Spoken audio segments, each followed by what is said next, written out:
बक्सर से आरजेडी सांसद सुधाकर सिंह ने मोदी सरकार की विदेश नीति को विफल करार दिया है। वहीं अग्निवीर योजना को लेकर भी सुधाकर सिंह ने केंद्र सरकार पर हमला बोला है। सुधाकर सिंह ने कहा कि धारा 370 हटाने के बावजूद कश्मीर की समस्या हल नहीं हो पाई। सिंह ने कहा कि बांग्लादेश में शेख हसीना की नीतियों की वजह से वहां की जनता नाराज थी, लेकिन मोदी सरकार ने बांग्लादेश की जनता की अनदेखी कर शेख हसीना का समर्थन दिया।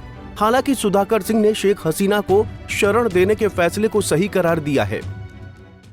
कश्मीर की हालत बदतर हो रहे हैं। जो खबरें आ रही हैं कि जिस तरीके से इन लोगों ने कहा कि कश्मीर के बंटवारे से वहाँ की समस्या हल हो जाएगी, धारा 370 के हटाने से वहाँ की समस्या हल हो जाएगी, उस समय भी बकवास था, पूरा बकवास था, जिसका हम लोगों ने कहा था ये कोई समाधान नहीं है। लेकिन जिद में लोगों ने किया। आज वहाँ चुनाव कराने की परिस्थिति नहीं बन पा रही है, या हो सकता है कि देश के लोगों को संतुष्ट करने के लिए चुनाव भी करा दें, लेकिन वहाँ जिस तरीके से हमले बढ़ रहे हैं और विदेशी हस्तक्षेप बढ़ रहा है मोदी की सरकार में, यह इनके नियंत्रण से बाहर जा रहा है पूरा कश्मीर का मसला। बीजेपी के लोगों का कहना है कि बांग्लादेश में हिंदुओं की स्थिति जो है खराब हुई है, उस पर विपक्ष का कोई बयान नहीं आ रहा है। वहाँ तो बांग्लादेश में वहाँ का जो बहुसंख्यक समाज, जिसको मुसलमान वहाँ बहुसंख्यक समाज है, जैसे भारत में हिंदू बहुसंख्यक हो, वैसे बांग्लादेश में बहुसंख्यक हैं, उनकी हालत खराब थी और उन लोगों ने सत्ता पलट दिया। वहाँ देश के भीतर मैं ये कह रहा हूँ कि देश जनभावनाओं से चलता है। अल्पसंख्यक जो मुस्लिम समुदाय के लोग वहाँ सरकार चला रहे थे बांग्लादेश में, वो अपने ही लोगों पे जुल्म ढा रहे थे। हमारे देश में भी जुल्म ढा रहे हैं लोग बहुसंख्यक की आड़ में, वहाँ भी बहुसंख्यक की आड़ में लोग जुल्म ढा रहे हैं। तो ये कोई हिंदू मुसलमान का सवाल नहीं है, ये सवाल है उस बहुसंख्यकवाद की मानसिकता का, जिसका नेतृत्व भारतीय जनता पार्टी करती है। वो बहुसंख्यकवाद की आड़ में गरीबों को, अल्पसंख्यकों को, छात्रों को, नौजवानों को दबाने का काम करती है।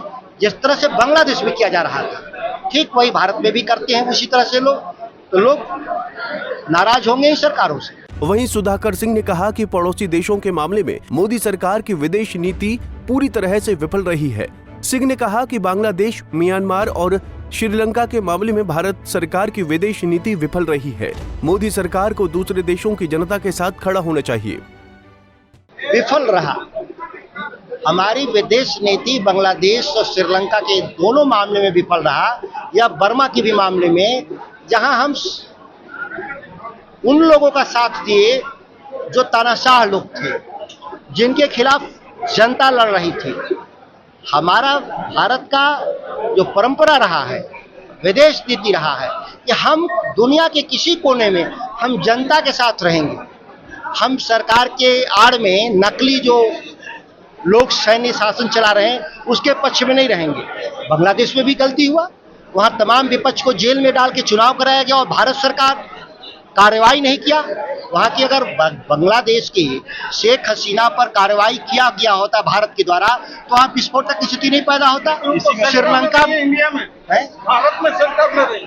देखिए, शेल्टर एक मानवीय आधार पे मिला है। अगर हम उसको राजनीतिक तौर पे देखें, विदेश नीति के तौर पे देखें, विफलता है। मानवीय रूप से मैं मानता हूं कि मदद किया जाना चाहिए, कोई भी विद्रोह में किसी की हत्या नहीं होना चाहिए, उस वहां तक तो ठीक है, लेकिन वहां जनता के खिलाफ हो गए। बांग्लादेश की जनता भारत के खिलाफ हो गई, क्योंकि आपने उसके अंदरूनी मामले में हस्तक्षेप किया। श्रीलंका में आपने हस्तक्षेप किया, आपने माले में हस्तक्षेप किया, आप बर्मा में आपने हस्तक्षेप किया। आज सारे पड़ोसी देश हमसे नाराज हैं, क्योंकि वहां की जनभावनाओं के खिलाफ हमारी विदेश नीति है। जबकि नियम कहता है हम एक लोकतांत्रिक देश के नाते उन देशों में लोकतांत्रिक सरकारों की स्थापना में सहयोग करना चाहिए। लेकिन आप क्या कर रहे हैं?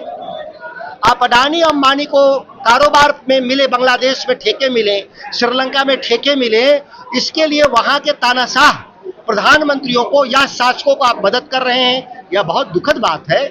वहीं सुधाकर सिंह ने कहा कि अग्निवीर योजना ने देश की सेना को कमजोर किया है। अभी केवल बीजेपी के विधायक और मंत्री बढ़ रहे हैं, लेकिन देश पीछे जा रहा है। जो वर्तमान सरकार है वो नहीं सुन रही है, यह बात सही है। आप देख रहे होंगे कि अग्निवीर की योजना समाप्त होना चाहिए। एक सेना को बांटने जैसा है।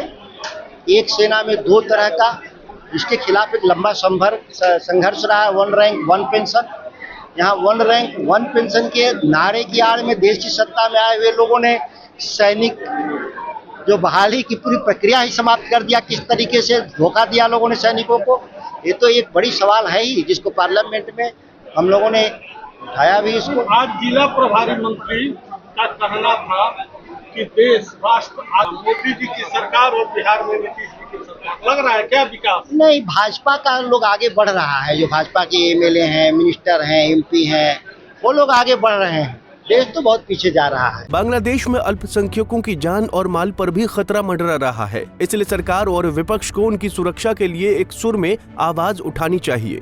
पंजाब केसरी टीवी के लिए बक्सर से संजय उपाध्याय की रिपोर्ट।